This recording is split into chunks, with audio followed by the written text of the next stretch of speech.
বরদোয়াল ৩ নম্বর ওয়ার্ডের মানুষের দুর্ভোগ যেন শেষ হওয়ার নামই নিচ্ছে না। বরদোয়াল বাজার থেকে মোল্লাপাড়া এবং বরদোয়াল বাজার থেকে চর পর্যন্ত রাস্তার অবস্থা দীর্ঘদিন ধরে অত্যন্ত বেহাল। রাস্তার বিভিন্ন অংশে বড় বড় গর্ত, কাদা এবং জল জমে থাকায় মোটরসাইকেল, চারচাকা গাড়ি এমনকি সাইকেল নিয়েও নিরাপদে চলাচল করা কঠিন হয়ে পড়েছে।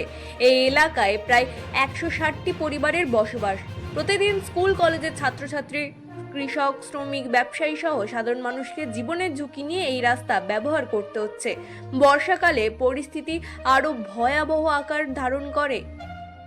স্থানীয়দের অভিযোগ, বারবার সংশ্লিষ্ট পঞ্চায়েতকে বিষয়টি জানানো হলেও এখনো পর্যন্ত রাস্তা সংস্কারের জন্য কোনো কার্যকর উদ্যোগ নেওয়া হয়নি।